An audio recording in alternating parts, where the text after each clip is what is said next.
Purple Daily. Meat and potatoes. Not just a deep dive. It's the deepest dive into Minnesota Vikings football. A deep dive. It's Zulgad, AJ Fredrickson, and Tyler Forness, who does great work covering the Vikings at A to Z Sports and is all over the Vikings and also the college football scene. And if you have not watched this show before, I believe it's episode 3. Obviously, would like to thank our partners at Quick Trip as well for sponsoring all of the Purple Daily shows. But this is a deep dive into the National Football League, the Vikings in particular, who play the Giants on Sunday. But before we get to that, quick shout out to the exclusive personal injury law firm of this show, and that is the folks at Nicolay Law. They know that when you or a loved one gets injured, ordinary life can come to a stop and things can get complicated. During that time, insurance companies, they're likely to pressure you. They don't care if you get better. They don't care if your medical bills are piling up, and they don't care that you may not be able to work. Nicolay Law and our friend Russ right there, he does care. They've seen every play the insurance companies have, and they'll make sure you get the compensation you deserve after an accident. So if you've been injured, get Minnesota's local award-winning injury lawyers. Quite simply, get Nicolay. Start your path to winning at nicolaylaw.com or give them a call at 1-855-NICOLAY, 1-855-NICOLET. All right, meat and potatoes times, gents, and Forno in particular. Sam Darnold goes back to MetLife Stadium, where he obviously was a spectacular, unfortunately, failure with the Jets. He is now under what we consider to be a much better coaching staff. He is now in his third stint where he legitimately gets the start. What can we expect he's going to see from the Giants on Sunday? What will Darnold and Kevin O'Connell need to overcome to win a game that I think they can win for sure? I think it starts with Dexter Lawrence. You got to figure out a way to corral him in the middle. And he's not your traditional style nose tackle. He gets a lot of pressure on the quarterback. I think last year he ended up with an astounding 50 pressures from that 0 technique, 1 technique spot. And they move him all around the interior of that defensive line. But we're also looking at a new defensive coordinator with Shane Bowen coming in from Tennessee, where he worked with Mike Vrabel. And when you talk about Mike Vrabel, how much of that was a Mike Vrabel defense and how much that is what Shane Bowen wanted to do? Because you could have said the same thing about Gus Edwards when he was here with the Minnesota Vikings. I think I got his name wrong. It wasn't Gus. Was it Charlie? The member of DC. The guy that stopped at Taco Bell. Hey, well, yeah. Shout out Jesse Pierce for the Taco Bell love. Yes. But when you have a George, thank you. When you have a defensive-minded head coach, how much of that is coming from them and how much of what the defense is actually called comes from the defensive coordinator? Now, that's up to interpretation. So it's going to be intriguing to see how Bowen likes to handle things. But what they did like to do, they loved being in dime looks, 4 down linemen, 1 linebacker, 6 DBs. They were second in the league in usage. And then they were first with a 5-man front and 4 defensive backs, a 5-2-4 look. So those two things are going to be really intriguing. Now, a 5-2-4 is going to be similar to what the Vikings would run with 3 down linemen and then 2 edge rushers. Then you have your 2 inside linebackers. That's a classic 3-4 style look. So what is Bowen going to do? And the key to everything running is going to be Dexter Lawrence. If you can control him, I don't think you're going to be able to stop him. You don't have Jason Kelsey. You don't have elite level guard play, but you have 3 solid, comfortable players who are going to give you a baseline of success. But a guy like this could pulverize him. It happened in 2022 when Lawrence just wreaked havoc on Bradbury, Cleveland, and Ingram. But Bradbury, it has gotten a little bigger. He's shown up to be better against some of that competition with the tutelage of Chris Cooper. And Ingram is a solid player. He's just a little too inconsistent, and I think that's due to his play style. If you can just keep harnessing that a little bit, I think you're going to see the tune change on him. But it all starts with Lawrence. If Lawrence gets pressure on the interior, then you have Brian Burns and Kayvon Thibodeau on the edges. I think they're going to be easier to corral considering the personnel that the Vikings have with Christian Darrisaw and Brian O'Neill. But if you get interior pressure, it's going to make it a lot easier for those exterior guys, especially if they're trying to loop around. If Darnold tries to get around and exit the pocket, and then they can just get a lot of cleanup sacks that way. So it starts on the inside, control Dexter Lawrence, and I think you can control this game.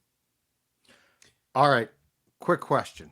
And I can't believe I'm saying this in week 1, boys, but I'm going to say it because of what you're talking about. Interior A-gap type pressure. Is this football? And it's about to come out of my lips, and I'm not being a smartass. Is this a game that CJ Ham plays more in because of his blocking ability?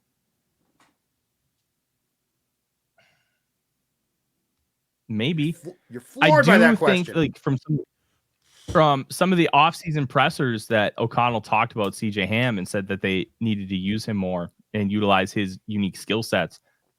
I don't think they view him as the same as Kyle Juszczyk from the San Francisco 49ers, who they use a ton, and they use him flexed out. They use him in the slot. They use him in the backfield. He's everywhere, and he plays a ton of snaps. I don't think they view him as the same type of player as far as talent, but I do think they view him as the same type of player as far as archetype, where they can trust him to run wheel routes. They can trust him to be versatile and line up in multiple spots. This could be a game where CJ Ham plays 20, 30, 40 snaps, especially with the fact that the tight end position is a little bit in flux. And you don't love Johnny Munt. You think Johnny Munt is a capable player. You don't know Kevin O'Connell. Yeah, he called him the best tight end 3 in the league. Not even the best Johnny tight Munt. end 2. Oh, yeah, he does. They text every night. He loves him. But what are you going to do when it comes to running the football? You have Josh Oliver.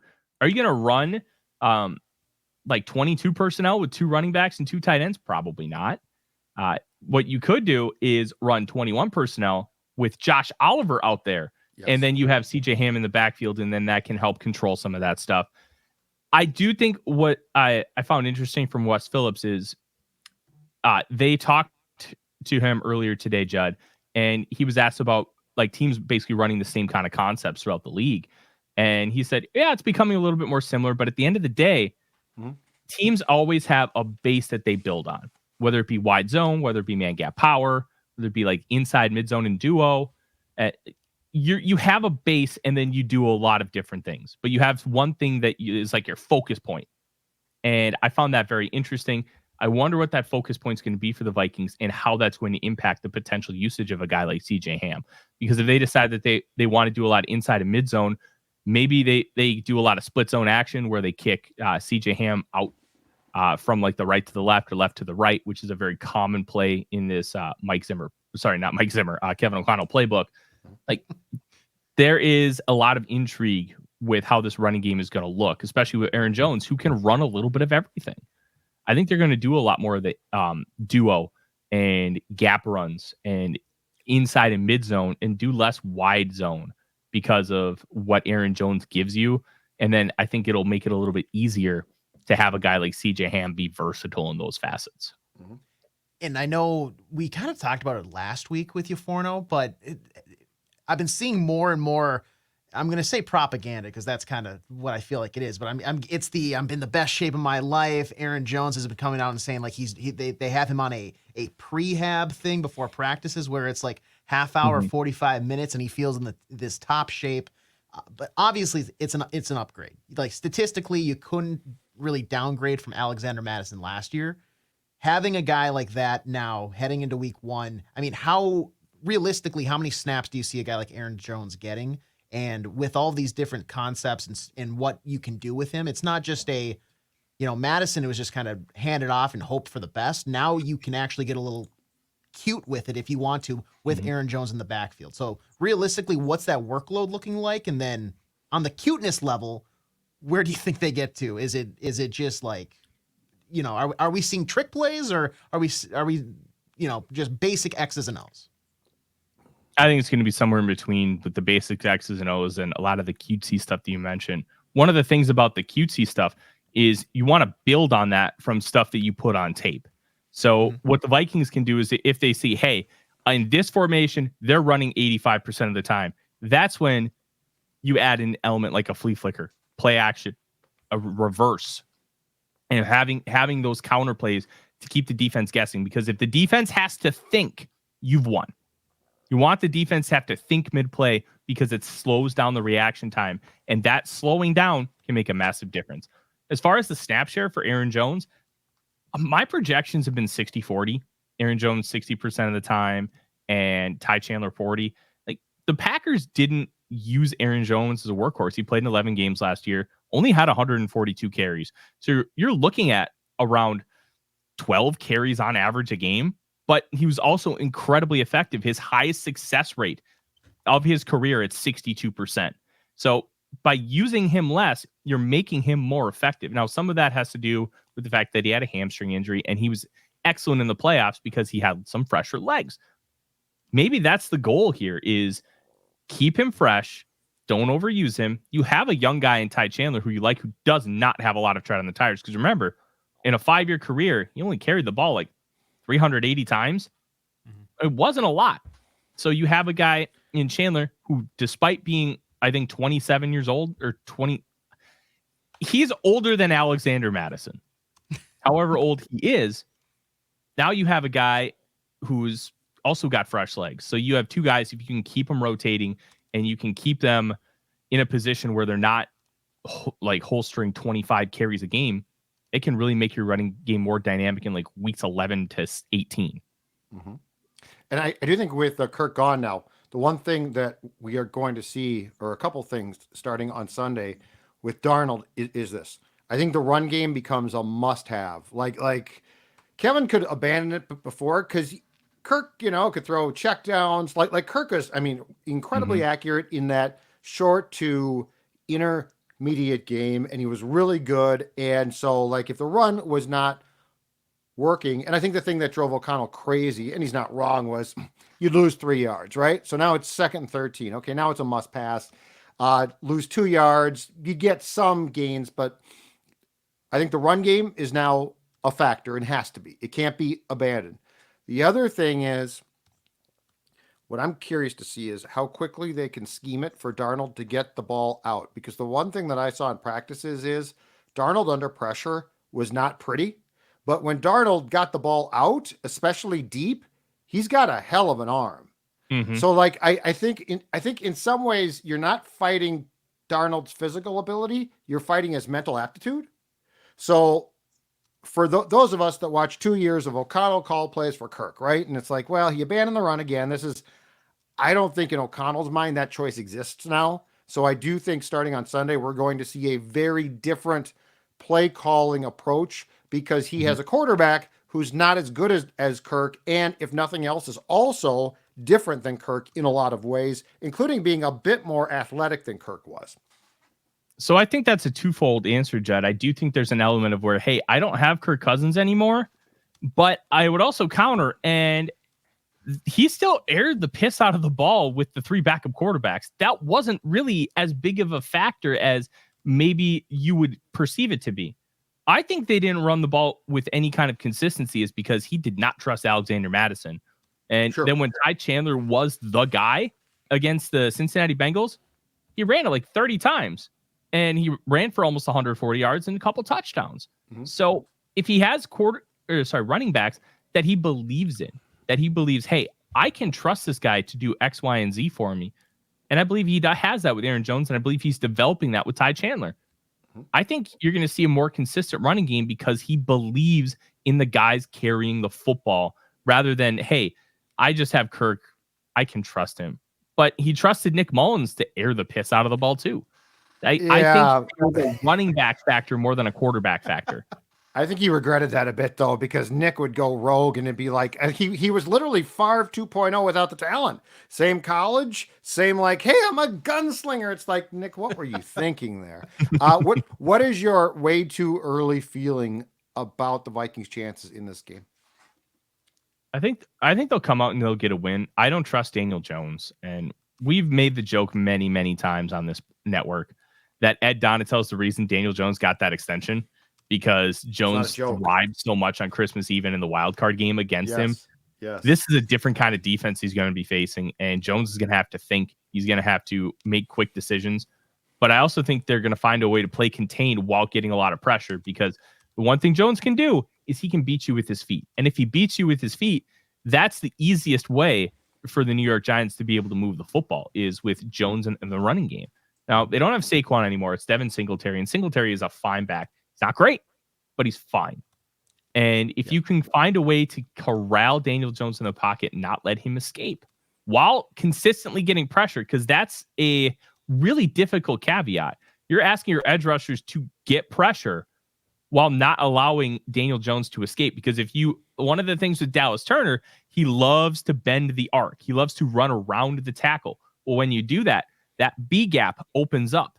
So either you're going to have somebody fill that with like a spy or a contain, or Jones is just going to run right through and be able to get chunks of yardage that way. Oh my God, and awesome. That can be a difficult thing, especially if you get a guy like Turner, who's a young player. He wants to get the sack. He wants to get that pressure. Can you get him in a position where he can be trusted to run contain? Or are you just going to use him in packages where you're just going to rush him like crazy, maybe move him on the inside? Because remember, he got comparisons from Flores and his former head coach, Nick Saban, to Dante Hightower, the former New England Patriots linebacker, who played kind of that jack position at Alabama, just like Turner did, where you're rushing the passer a lot, but you're also doing a lot of linebacker things. And that comparison is fascinating because we may not be seeing Turner in a role that we may have envisioned initially. We may be seeing Turner do a lot of versatile stuff, a lot of stuff on the second level and not as much rushing. And I think that may frustrate some people. But trust the process, trust Brian Flores, because remember, there was a pipeline for years, Alabama to New England, because Nick Saban was Bill Belichick's defensive coordinator in Cleveland in the early 1990s before he ended up going back to the college route, Michigan State, LSU, then to Miami, and then obviously winning enough national titles for all of us combined at Alabama. So it's going to be interesting how they play contain and how they get pressure, because they have to find a way to do both. And it is not an easy feat for any defensive coordinator to be able to accomplish that, because it goes against your natural instincts as a pass rusher to stay home when I know I can get around the tackle and beat him. Right. Because then you open up that B gap, and then that can create multiple problems. Now that is meat and potatoes, folks. That's what you get here.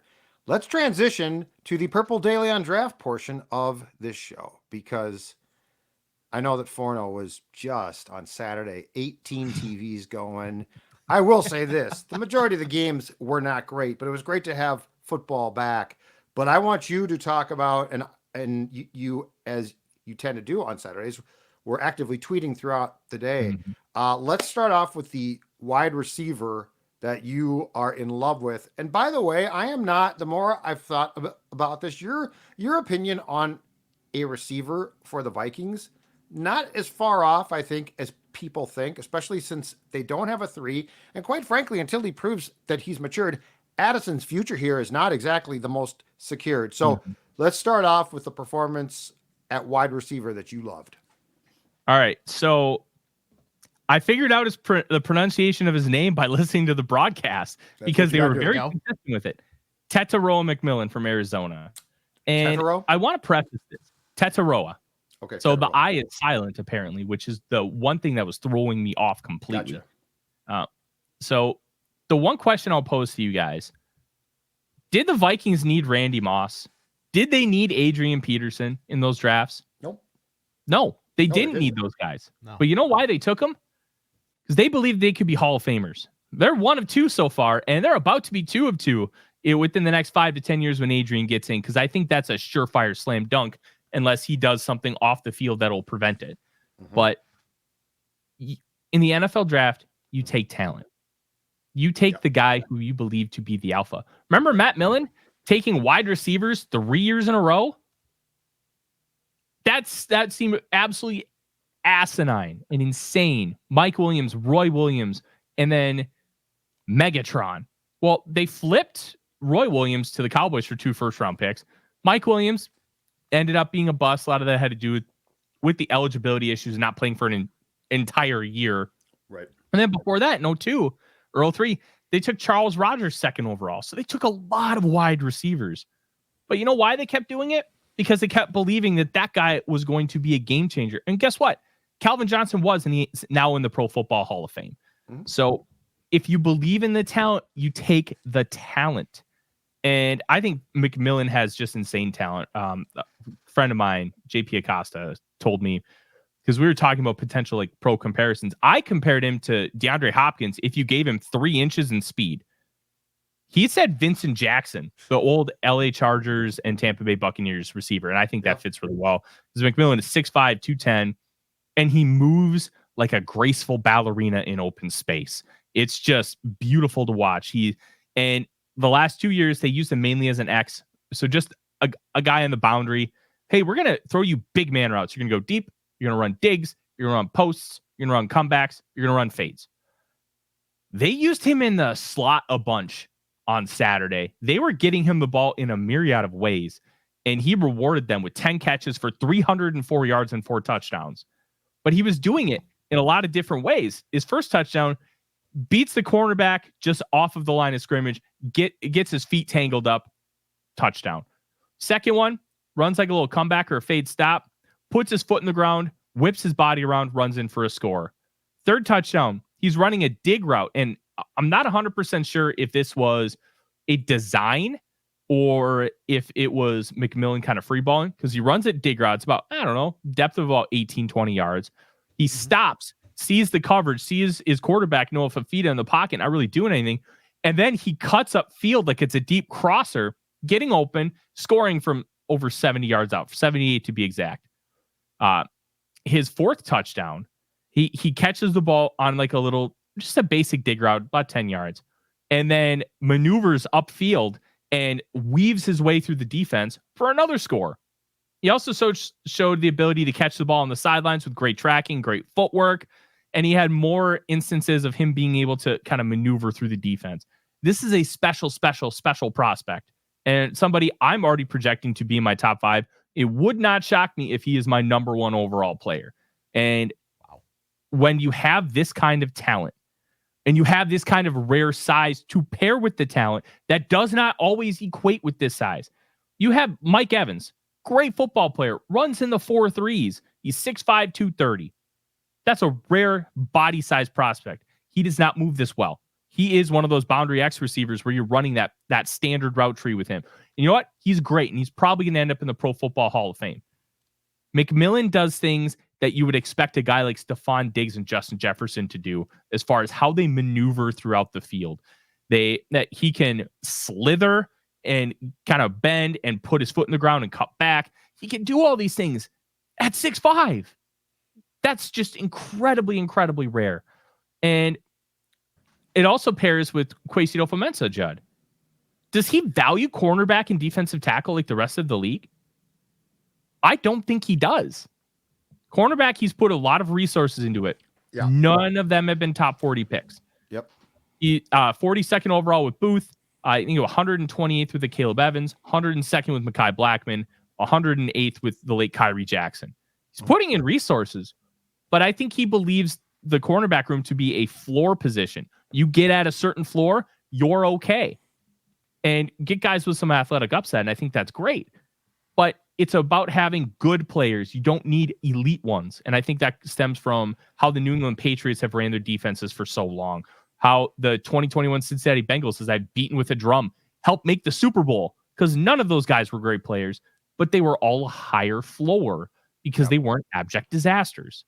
So I think that's kind of how they build this. And the defensive line, I don't know how much of that was the fact that they wanted to just build the edge rusher room up because they view it as more important, which I agree.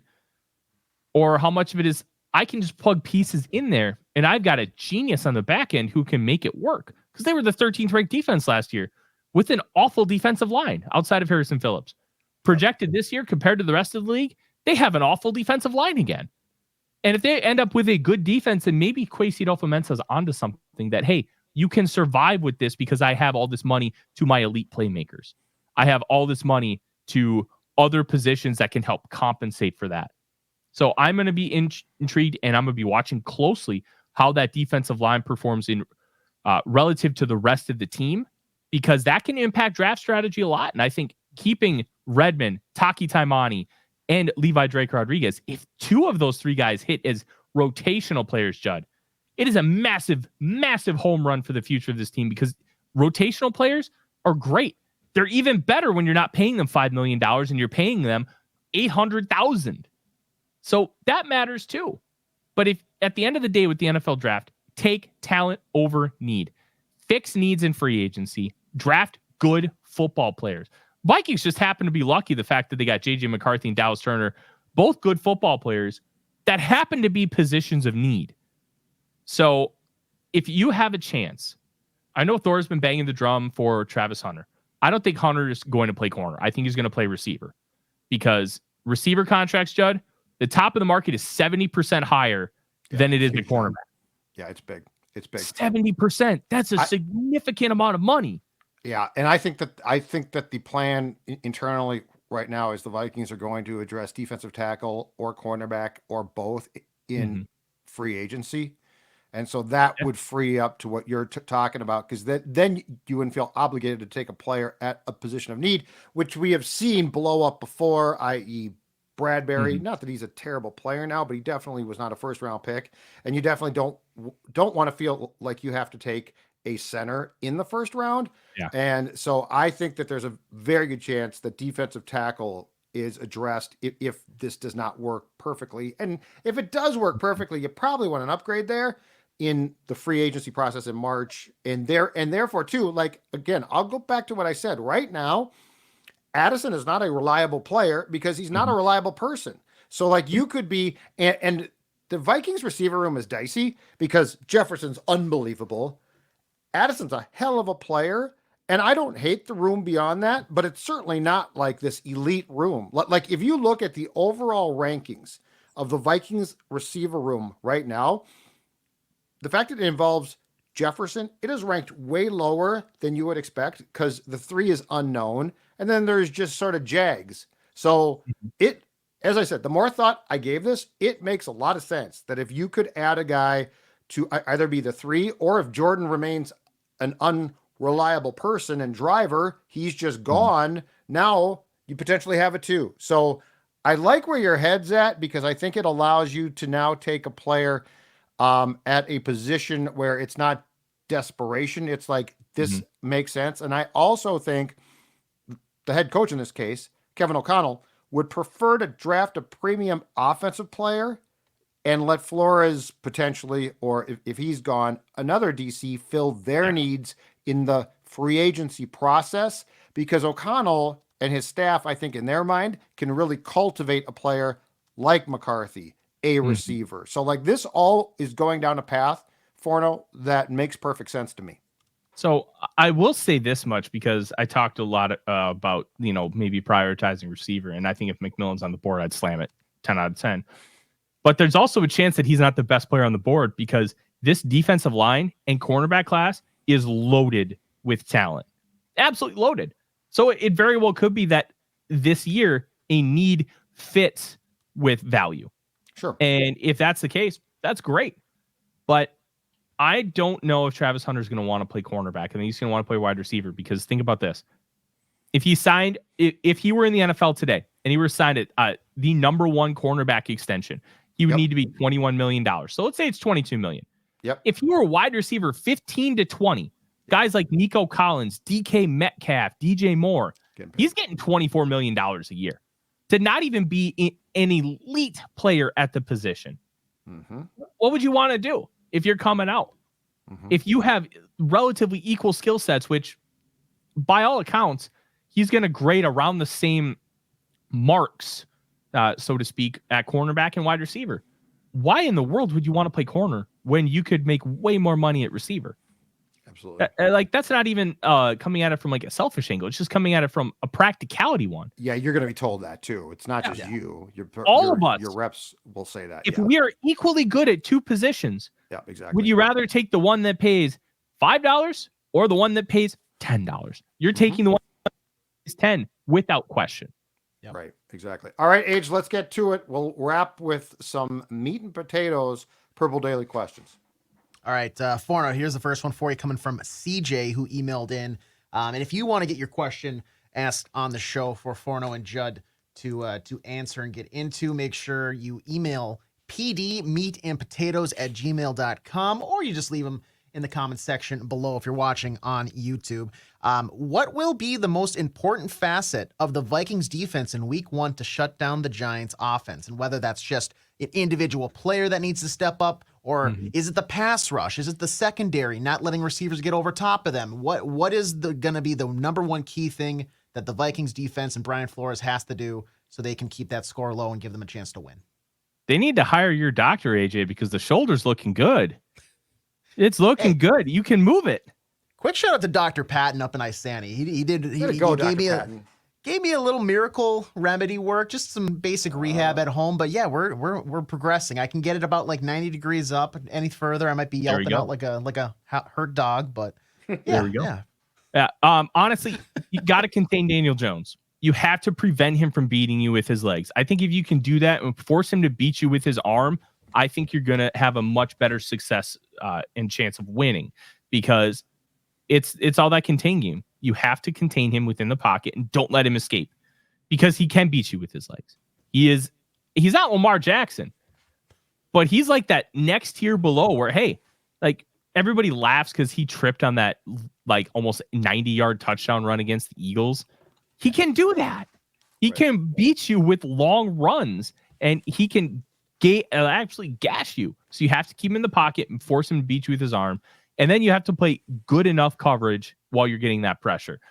Malik Neighbors is really their only true offensive threat that I'd be scared of. And it's going to be his first NFL game.